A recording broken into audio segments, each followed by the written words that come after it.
तो फिर चप्पल निकाल के मेरे मुंह पे मारी बड़ा बेटा ने। बड़े बेटे ने। अच्छा। और दो तीन मेरे को मारी लाते।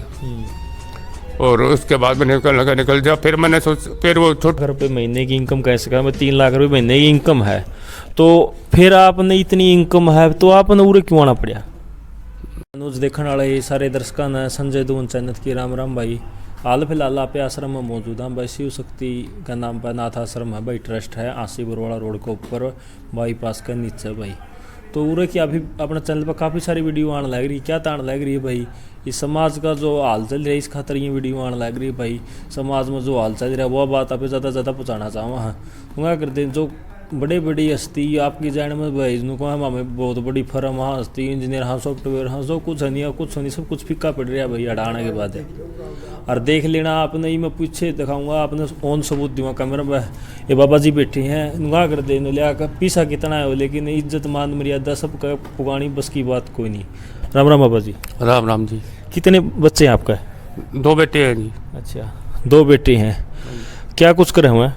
एक बड़ा प्रशांत डावर वो तो कर्नाटक में सॉफ्टवेयर इंजीनियर है। अच्छा। और उससे छोटा है निशांत डावर, उसकी यहाँ चौपटे में सौगात कंप्यूटर की दुकान है। अच्छा सौगात है। सौगात कंप्यूटर सौगात चौपटा में चौपटा बाजार। चौपटा बाजार आंसी में जी। आंसी में हार्डवेयर की। तो अंकल जी फिर दोनों बच्चे आपके रोजगार है ले रहे हैं, तो एक जो इंजीनियर है जो कर्नाटक उसकी भी अच्छी सैलरी होगी? उसकी भी अभी 2 साल पहले तो उसकी 25 लाख की पैकेज थी पर ईयर। और शुरू में वो वहाँ बद्दी था हिमाचल में, उसके बाद अहमदाबाद भी रह के आया, गुजरात में भी। वो इंग्लैंड की कोई कंपनी है उसमें कॉन्ट्रैक्ट है उसका। कहने का मतलब पैसे कोई कमी नहीं? पैसे कोई कमी नहीं ये उनकी बस। तो दूसरा बेटा है वो कितनी की इनकम है उसकी? उसकी भी तकरीबन लाख रुपए तो निकाल ले लेता है आराम से। अच्छा काम है उसका, आसिफ का पॉपुलर वो इंजीनियर है वो भी।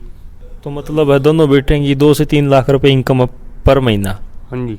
तो फिर उनकी मम्मी भी एसडी मॉडर्न स्कूल में वो लाइब्रेरियन है, उसकी भी 50,000 करीबन पे है। तो मतलब आपकी वाइफ भी जॉब पर है? हाँ जी। तो आपके घर में 3 लाख रुपए महीने की इनकम कैसे करा? मैं 3 लाख रुपए महीने की इनकम है, तो फिर आपने इतनी इनकम है तो आपने उरे क्यों आना पड़ा? उन्हें मेरे बेटे ने एक बार ना मैं कहीं शादी में गया हुआ था। तो वहाँ से उस रात में आया नहीं क्योंकि मैंने दुकान छोड़ दी थी। दुकान का मुझे 55,000 रुपये एग्रीमेंट का था, वो मुझे वापस मिला था। वो मैंने छोटे बेटे को दे दिया। मैं कहा बेटा मेरे पास ये ना मैं रास्ते में गुम कर दूँ, मैं घर का रहूँ ना घाट का रहूँ। तो वो उसको दे के ना मेरे दोस्त बोले आज डॉक्टर तू महसूस करेगा घर जाएगा, तो बोले आज तू हमारे साथ चल। अच्छा। तो मैं उनके साथ चला गया। सुबेरे में गया तो बिजली नहीं थी, पानी नहीं आया रात को। सुबेरे मैंने उठा के मोटर लगाई और पानी चला के फिर मैं लेट गया बिस्तर पे। मेरे बड़े बेटे ने आते ना बस ये कहने लगा कि छोटे बेटे भाई को कहने लगे अपने को कि पापा ने ड्रिंक कर रखे आज तो सुबेरे। वो छोटा बोला पापा रात को कभी ड्रिंक नहीं करते, शाम को लेते हैं, वो भी क्वार्टर की आदत है, क्वार्टर लेकर खाना खा के सो जाना है, बोलते नहीं किसी से। अरे बोला उसने बस इतना सुनना था, चप्पल निकाल कर मेरे मुंह पे मारी बड़ा बेटा ने। बड़े बेटे ने। अच्छा। और 2-3 मेरे को मारी लाते। और उसके बाद मैंने कहने लगा निकल जा। फिर मैंने फिर वो छोटे बेटे को ने कहा कि भाई ना इनकी कोई गलती नहीं है ना, ये कभी जब पीते ना बोलते हैं तो उनको मार क्यों रहा है? बोला ये तेरे को वैसे संभाल आ रही है, तेरे को बैम हो रहा है। वो बोला मैं तेरा LED भी तोड़ दूंगा, ये फ्रिज भी तोड़ दूंगा, मैं सब सारे घर को आग लगाऊंगा। बोला ये घर बहुत मुश्किल से बनाया अपना, इसको नहीं कुछ छेड़ मैं, नहीं तो मैं तेरे को मारूंगा। वो छोटा से तो थोड़ा तैयार है। तो उसने बड़े वाले को उठा कर ना बेड पे फेंक दिया। तो फिर मैंने सोचा मैं कहा ये दोनों भाई आपस में लड़ मरेंगे, इससे बढ़िया तू ही घर से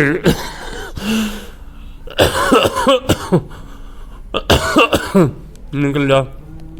मैं फिर घंटे 1.5 घंटे बाद अपने कपड़े उठाए और मैं निकल गया। छोटा बेटा कहने लगा बोला पापा जी अब कहाँ जाओगे? मैं कहा बेटा मेरा तो हरिद्वार के सिवा कहीं ठिकाना नहीं, लास्ट में तुम ले जाओगे, इससे पहले मैं आप ही जाकर बुकिंग मार दूँ। बोला ना वहाँ जाने की जरूरत नहीं है। और बोला घूमने जाना हो तो मेरे से पैसे ले जाओ, हफ्ता 10 दिन लगाया हो, इसका भी दिमाग ठीक हो जाएगा, आपको भी थोड़ी सी ये हो जाएगा, अगर भाई पब्लिक में रह लिए मिल लिए थोड़ा सा ठीक हो जाएगा हमारे लिए। बोले हफ्ते 10 दिन में आप आ जाना, इतने दिन में सारा कुछ सही हो जाएगा, मैं संभाल लूँगा। फिर मैं यहाँ से चला गया, वहाँ हरिद्वार रहा मैं मारवाड़ी होटल में अर्की पौड़ी के पास बाजार में। तो वहाँ से फिर मैं आया, और तो यहाँ मेरे यार दोस्त थे, ये बस स्टैंड के बैक साइड में अमर मार्केट में मोची मोहल्ले में मेरी क्लिनिक होती थी। आप डॉक्टर थे? हाँ जी, डावर क्लिनिक के नाम से मैं बवासीर का स्पेशल इलाज करता था। अच्छा। तो वो मेरा चलता था। तो जब मेरे पास कमाई थी मैं कैंप जॉब भी करता था, बाहर कैंप लगा देता था दूसरे शहरों में जाके, तो सारा कमाई का पैसा इनको देता था। जब तक मैं इनका बाप था, फिर वो मार पटाई होगी, उसके बाद मेरी जो दुकान भी छुटवा दी उन्होंने धोखे से, ना मुझे दुकान बढ़ाने दी। तो उसके बाद इन्होंने मेरे को घर में घुसना ही बंद कर दिया। तो मतलब आप बोझ हो गए? हाँ जी, मैं बोझ हो गया इनके लिए। तो आपकी जो वाइफ हो भी जो बताओ रहे आप नौकरी करे, वो आपसे खिलाफ कैसे होगी?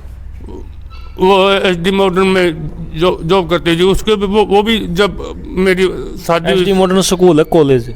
SD मॉडर्न स्कूल है ये भगत सिंह रोड पे। अच्छा जी। वो आपसे खिलाफ क्यों हो गए? बस वो इसके बाद ही ये बड़ा बेटा कहेगा पापा रहेंगे तो मैं नहीं रहूँगा, और मैं रहूँगा तो पापा को नहीं रहने दूंगा। कहता अब मेरी शर्म टूट गई यार, पापा मुझे मारेंगे या मैं मार दूंगा पापा को।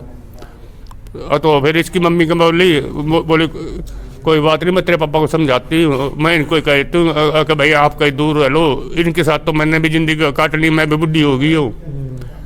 तो फिर उन्होंने वो तीनों एक साइड में हो गया और मेरे को आउटसाइड कर दिया बिल्कुल ही। तो मतलब उनका एक हो गया, आप अकेले रह गए? हाँ, मैं अकेला रह गया, क्योंकि तीनों कमाऊ भी वही रह गए, मेरे पास कोई इनकम का साधन भी नहीं रहा। और उन्होंने देखा कि भाई ये कुछ भी नहीं, मैं तो इतने भी गया उनको, मैं कहा 2,500 तो पेंशन आती है मेरी। उन्होंने और तो और क्या इतना गिरा हुआ काम करा, राशन कार्ड में से भी मेरा नाम कटवा दिया, और मेरे सारे डॉक्यूमेंट्स बैटरी तक के भी सारे छुपा लिए कि भाई ये पेंशन भी ना बनवा सका है बड़ी। तो मतलब इतना पैसा कमाया उन्होंने, आपने सारी उम्र मेहनत करी, कोई काम की नहीं? मैंने तो कभी उनसे ये भी नहीं पूछा कि अगर उन्होंने कोई चीज़ कह दिया ना, तो मैंने सिर्फ यही कहा कि बेटा जब दुकान खुल जाएगी, नहीं है दुकान बंद है, तो मैं खुलते ही तुम्हारे को सबसे पहले मैं दिलवा के लाऊंगा। मैंने चीज़ की कीमत भी नहीं समझी, मैंने उनके लिए देखा सिर्फ भाई इनको कोई ये महसूस ना हो कि भाई मेरे बाप के पास पैसा नहीं है या ये हमारे कोई चीज़ दिला नहीं सकते। तो आपका कहना मतलब पालन पोषण में कोई कमी नहीं रखी? तो ये आप कितने दिन से रह रहे हैं यहाँ? मुझे 3 महीने 9वें महीने में आ गया था मैं यहाँ। अच्छा, तो आप बता रहे थे कि रोज से यहाँ शिफ्ट होते हैं, 9 में कर दी थे? हाँ, 9 में कर दी। डॉक्टर ने इनसे पूछा फोन करके छोटे बेटे से कि भाई तुम्हारे पापा नरेश कुमार है जो वैद्य का काम करते थे, वो हमारे पास आए हुए हैं और यहाँ एडमिट है और उनको संभालने वाला कोई नहीं है। आश्रम से कितनी दूर आपकी कोठी? ये तकरीबन 200-300 गज है। यहाँ से परली साइड, बाईपास से परली साइड? ये सामने सिर्फ ये रोड है, छोटा सा पार्क सा है, टुकड़ी सी, इसकी परली साइड में ही है, सामने ही। अच्छा, तो ये उनको पता आप यहीं हो? उनको पता है, क्योंकि एम्बुलेंस वाला उस दिन मैंने बता दिया था ना भाई मेरा रेजिडेंस भी वही है, तो एम्बुलेंस वाला कोठी के आगे से घुमा के लाया था।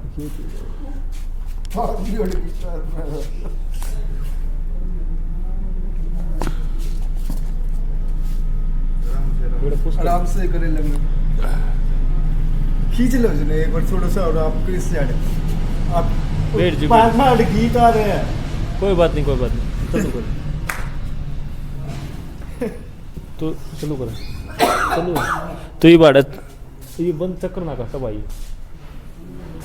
ये भी चल साहब है नहीं, ये बात आपकी की कुछ सेवा कर रहा है, ठीक कर रहा है। यहाँ मेरे लिए तो ये भगवान हो गए मेरे बुरे वक्त में। इन्होंने जब मुझे संभाला, नहीं तो अभी तक तो मुझे मरे हुए भी कई दिन हो जाते, या मुझे कुत्ते वगैरह खा लेते गली में पड़े हुए को। अच्छा अच्छा, फिर चल साहब ने पूछेंगे। चल साहब राम राम। राम राम जी, राम।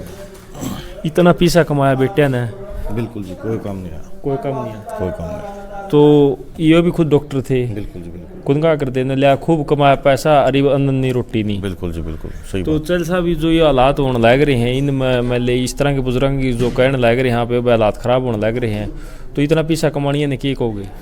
भाई पैसा किसके लिए कमा रहे हो? अगर अपने माँ बाप को नहीं संभाल सकते, घर में नहीं उसका पालन पोलन कर सकते, कल ना वो भी तो बुजुर्ग होंगे। आज इनके उन लात मार दी, कल ना बच्चे उनको लात मार देंगे। तो नहीं एक बात हो रहा चल साहब, पैसा कमाना भी नहीं सिखाया है। बिल्कुल बिल्कुल। धरती भी लेनी भी है, धरती बजानी भी यही हैं, छोटे हैं लेकिन जब तक ये घाबरू भी करे हैं, पढ़ाई लिखाई भी हैं, बाबा जी ने किए हैं। इनकी बच्चियां तो बात हुई थी। हाँ सर, ये रो मेडिकल से आए ना, तो मैंने बाबा जी का हाल चाल जाना, मैं बाबा जी कैसे कैसे हैं, इन्होंने बताया ऐसे ऐसे 2 लड़के हैं, दोनों कामयाब हैं। तो मैंने बाबा जी से एक लड़के का नंबर लिया, मैंने बात की, मैं भी आपके पिताजी अपने अनाथ आश्रम हासी में आ रहे हैं। तो ये सर बात सुनते उन्होंने फ़ोन काट दिया। फिर मैंने दोबारा मिलाया, फिर दोबारा उन्होंने बिजी कर दिया। इसका मतलब कोई बातचीत नहीं, कोई बातचीत नहीं। बिल्कुल इससे पीछे करे। बिल्कुल बिल्कुल ये कैसे कहा? बिल्कुल। तो इस तरह बाबा जी हैं नहीं, कि उन्होंने बात तो करनी थी भाई, कैसे कैसे है, क्या ये तबीयत कैसी है, कहाँ से आए हैं, कब रख आए नहीं हैं। सकते तो कोई बात नहीं, तो मिल सका है। मिल तो उसका है, लेकिन नाम सुनते ही उन्होंने फ़ोन काट दिया। तो ये भी जो दर्शक देखना चाहो हैं तो एक बार इन बता दो, अगर भाई इस तरह के बाबा जी की मदद करना चाहो हैं, अच्छी बात है, गलत है? बिल्कुल अच्छी बात है जी, धर्मपुन सही है। धर्मपुन है जी। तो भाई जो ये देखा है नहीं, जो इनकी जो इस तरह के बाबा जी बैठे, काके ताऊ बैठे, इनकी मदद करना चाहो तो एक बार उन्हें अपना गूगल पे नंबर बता दिया। 98 139 13 315। को भाई अड़ा के देखना चाहो बेशक देख लिया। बिल्कुल देख सके जी, किसी टाइम आ सके, किसी टाइम देख सके है, बिल्कुल 24 घंटे खुला है, किसी टाइम भी आ सके है। ठीक है भाई, देख लियो भाई, उरा है के और जरूर आइयो भाई, अरे और विजिट करके अच्छा पता लगा भाई उरा के कुछ माहौल है। और दान पुण्य करना चाहिए भाई, ले दिया गढ़ जाकर, हमारे हरियाणा में यही बात कहा कर, ले दिया गढ़ेगा तो आज जैन तक बच गए। तो भाई इसी के साथ हमने शब्दों में विराम देता हूँ। जय हिंद, जय हरियाणा।